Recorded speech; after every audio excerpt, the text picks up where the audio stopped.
Bismillahirrahmanirrahim. Pembahasan kita kali ini adalah membahas tentang pertanyaan yang diajukan.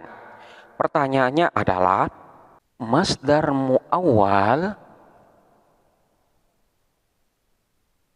sebelum ditakwil menjadi masdar sore, i'rab yang terjadi di dalam masdar muawwal ini apakah di'rab dengan i'rab secara lafzi ataukah di'rab secara takdiri ataukah di'rab secara mahki? Maka untuk menjawab pertanyaan ini kita terlebih dahulu harus mengetahui apa itu i'rab lafzi, apa itu i'rab takdiri, dan apa itu i'rab mahki. Secara garis besarnya bahwa i'rab lafzi itu adalah mengi'rab suatu kalimat dengan tanda i'rab yang tampak. Tanda i'rabnya itu disebutkan. Sementara i'rab takdiri itu adalah mengi'rab suatu kalimat di mana tanda i'rabnya itu dikira-kira. Pada asalnya memang ada tanda i'rabnya, namun tanda i'rab itu tidak dapat ditampakkan karena memang ada sebab. Sehingga i'rabnya menggunakan i'rab takdiri. Tanda i'rabnya ada, namun dikira-kira. Sehingga di sini tanda i'rabnya tidak tampak baik di dalam penyebutan maupun di dalam penulisan. Sementara untuk i'rab mahki itu adalah mengi'rab suatu kalimat dengan apa adanya. Jadi menyebutkan suatu kalimat sesuai dengan bentuk asalnya, sesuai dengan bentuk dan bunyi asalnya. Untuk membedakan keduanya, kita akan memberikan sedikit contoh. Seperti lafaz ja'a Zaidun.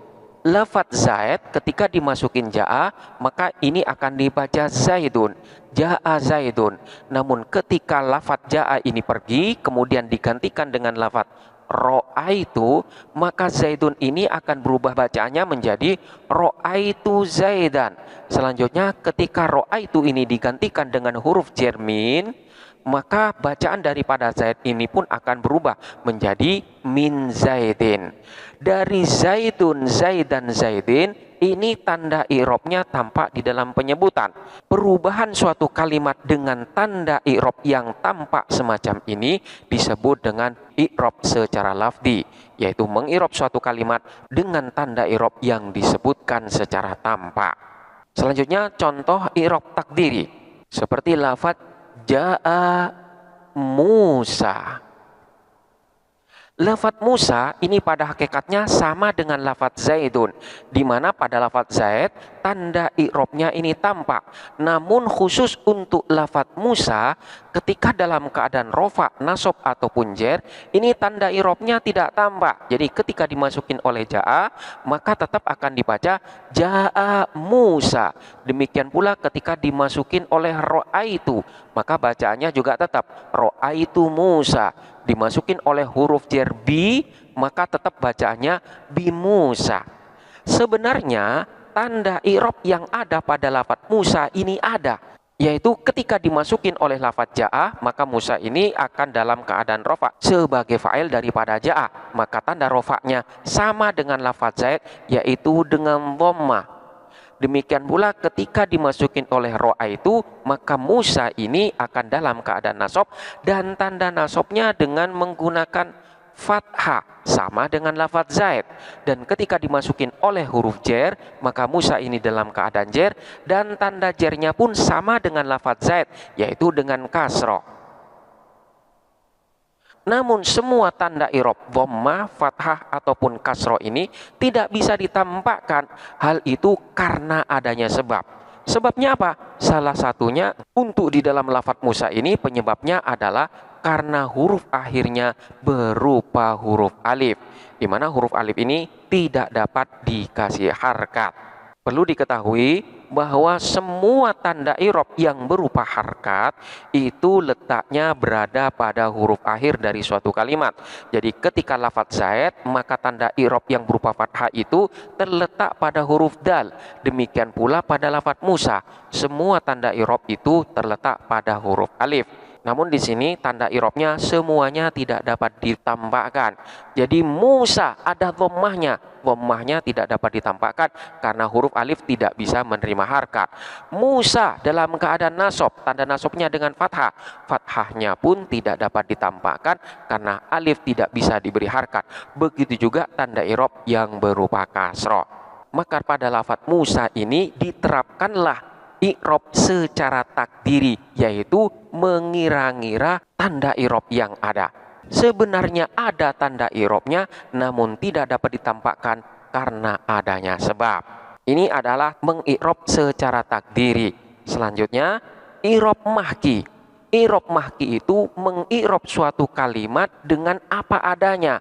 Bagaimana bentuk asal dan bunyi asal dari suatu kalimat itu, maka kita pun akan membaca sebagaimana bentuk asal dari kalimat tersebut tanpa merubah sedikit pun. Ini yang disebut dengan i'rab mahki. Seperti ada orang bernama Zaidin. Memang namanya adalah Zaidin.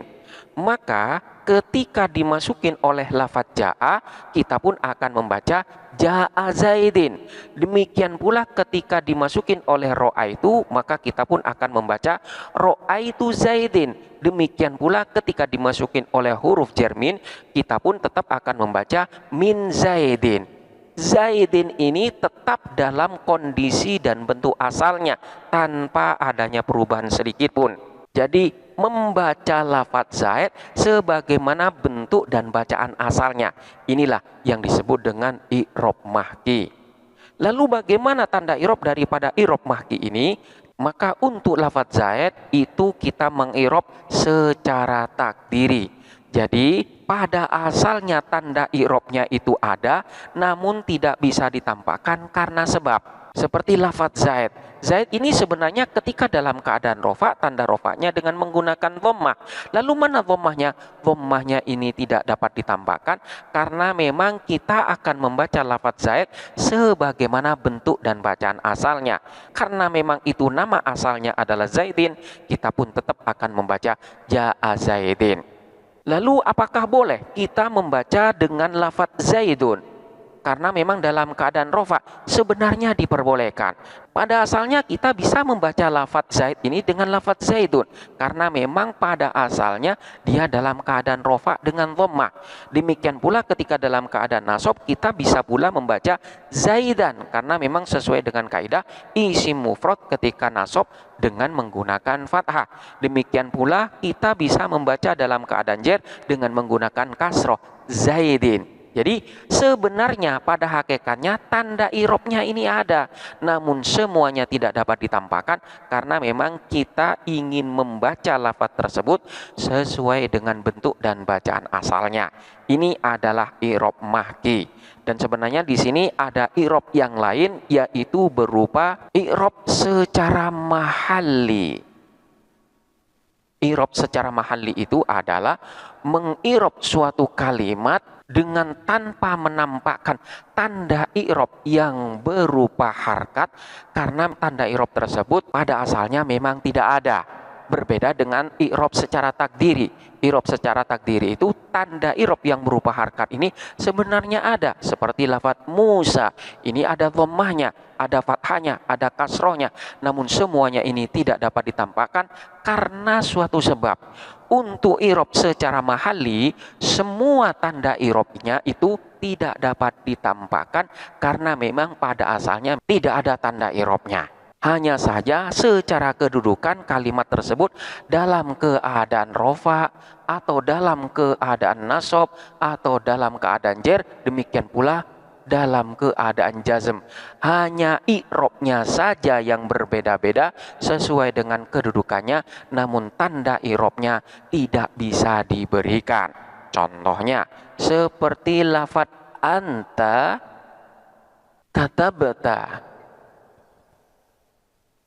Anta katabta, anta adapun engkau, katabta ialah menulis siapa engkau.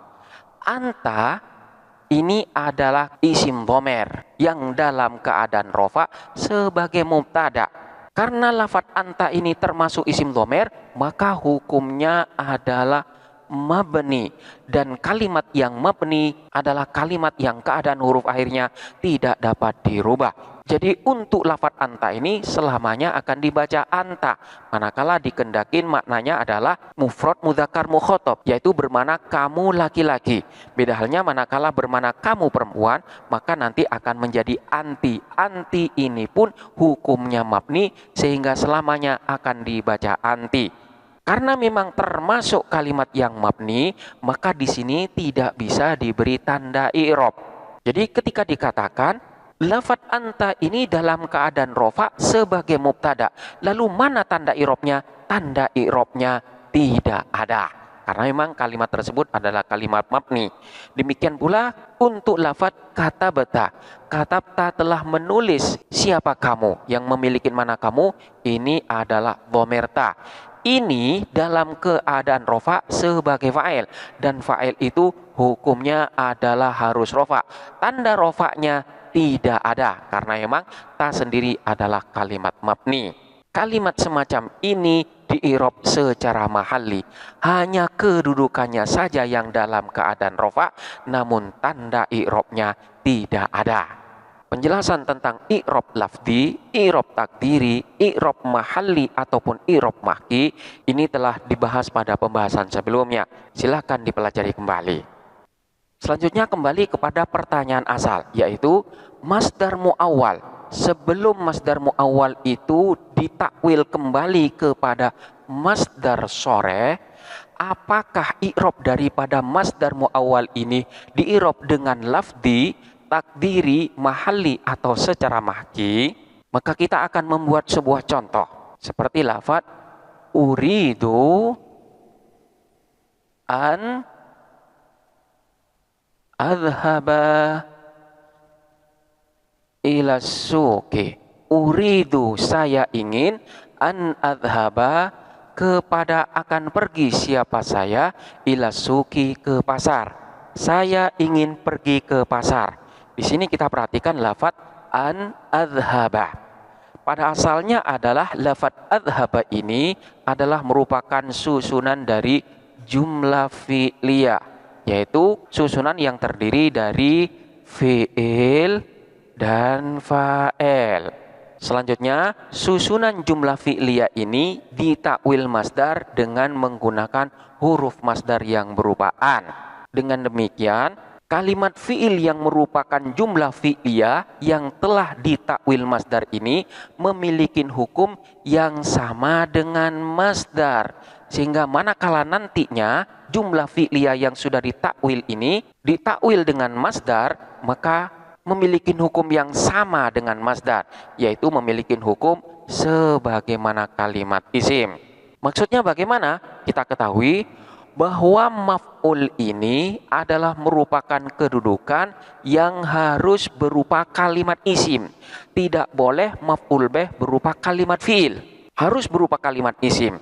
Sementara lafadz adhaba ini adalah merupakan kalimat fi'il. Ini tidak boleh. Oleh karena itu kalimat fi'il yang masuk dalam kategori jumlah fi'liyah ini harus ditakwil masdar dengan menggunakan an. Sehingga nantinya susunan an adhaba ini akan memiliki hukum yang sama dengan masdar, yaitu sama-sama berupa kalimat isim. Maka di sini diperbolehkan susunan an adhaba ini menjadi maf'ul bih. Susunan semacam inilah yang disebut dengan masdar mu'awwal. Sementara takwilan masdarnya ini disebut dengan masdar sore. Lalu susunan masdar mu'awwal an adhaba ini i'rabnya menggunakan i'rab secara apa? Apakah lafzi, takdiri, mahalli ataupun mahki? Karena memang masdar mu'awwal ini adalah berupa jumlah, di mana jumlah ini adalah merupakan susunan kalimat yang tersusun lebih dari satu kalimat, maka di sini tidak bisa diberi tanda i'rab. Yang dapat diberi tanda i'rab tersebut manakala kalimat itu tidak tersusun dari beberapa kalimat. Sementara lafadz an adhaba ini berupa jumlah fi'liyah, di mana di sini ada fi'il dan juga ada fa'il. Dan selanjutnya juga ditambah dengan an masdariyah. Jadi an adhaba ini sebenarnya tersusun dari 3 kalimat, yaitu huruf masdariyah, kalimat fi'il, dan juga fa'il yang tersimpan. Maka dalam hal ini tidak dapat kita memberikan tanda i'rab terhadap kalimat yang tersusun lebih dari 1 kalimat yang berupa jumlah semacam ini. Dengan demikian, maka i'rab yang diterapkan di dalam masdar muawwal itu adalah i'rab mahalli. I'rab secara kedudukannya saja, tidak secara lafadznya. Artinya, lafadz an adhaba secara keseluruhan itu dalam keadaan nasab sebagai maf'ul bih. Sementara tanda nasabnya dinyatakan tidak ada. Lalu bagaimana tanda nasab yang ada pada lafadz adhaba? Adhaba ini memang dalam keadaan nasab, namun nasabnya lafadz adhaba ini bukan karena kedudukannya sebagai maf'ul bih, namun karena dimasukin oleh amil nasab yang berupa an, di mana an sendiri termasuk daripada amil nasab yang menasabkan kepada fi'il mudhari'. Jadi nasabnya lafadz adhaba ini bukan sebagai maf'ul bih, namun karena kalimat adhaba ini adalah merupakan fi'il mudhari' yang tidak bersambung dengan alif tasniyah, waw jama' ataupun ya muannas mukhatabah, di mana ketika dalam keadaan nasab tanda nasabnya adalah dengan menggunakan fathah. Contoh yang lain seperti lafadz sarroni anna zaidan mujtahidun. Sarro membahagiakan ni kepadaku anna zaidan mujtahidun. Apa sesungguhnya Zaid itu mujtahidun, ialah orang yang bersungguh-sungguh. Aku bahagia. Apa yang membuatku bahagia? Yang membuatku bahagia adalah bahwa sesungguhnya Zaid itu adalah seorang anak yang rajin dan bersungguh-sungguh. Di sini kita perhatikan lafadz anna zaidan mujtahidun. Pada asalnya lafadz zaidan mujtahidun ini susunan mubtada dan khobar. Setelah dimasukin oleh anna, maka lafadz zaid yang asalnya mubtada ini menjadi isimnya inna dan dibaca nasab, sementara lafadz mujtahidun itu akan berubah statusnya menjadi khobar daripada anna. Dengan demikian, lafadz zaidan mujtahidun pada asalnya adalah berupa susunan jumlah ismiyah. Susunan jumlah ismiyah ini telah ditakwil masdar dengan lafadz anna, sehingga lafadz anna zaidan mujtahidun itu memiliki hukum yang sama dengan masdar yang berupa kalimat isim. Sebagaimana kita ketahui bahwa fa'il haruslah berupa kalimat isim, tidak boleh berupa kalimat fi'il ataupun kalimat huruf, dan tidak boleh pula berupa jumlah, baik jumlah fi'liyah maupun jumlah ismiyah, harus berupa kalimat isim. Sementara lafadz zaid dan mujtahid susunan ini adalah jumlah ismiyah. Ini sebenarnya tidak boleh menjadi fa'il. Oleh karena itu, jumlah ismiyah tersebut haruslah ditakwil masdar. Dan di sini ditakwil masdar dengan huruf masdariyah yang berupa anna. Jadi anna zaidan mujtahidun secara satu paket ini merupakan masdar muawwal. Lalu i'rab apakah yang diterapkan di dalam masdar muawwal di dalam susunan ini? I'rabnya adalah dengan i'rab secara mahalli, yaitu hanya kedudukannya saja yang dalam keadaan rofa, di mana tanda i'rab rofa'nya tidak ada. Masdar muawwal sebelum ditakwil menjadi masdar sore ini di'irab secara mahalli dan tidak bisa di'irab secara lafzi ataupun secara takdiri, karena memang pada asalnya tidak ada tanda i'rabnya. Beda halnya ketika masdar muawwal itu sudah ditakwil dengan masdar sore, maka nantinya akan di'irab secara lafzi. Demikianlah penjelasan dari pertanyaan ini. Selanjutnya silakan dipelajari dengan seksama dan sampai jumpa pada pembahasan berikutnya.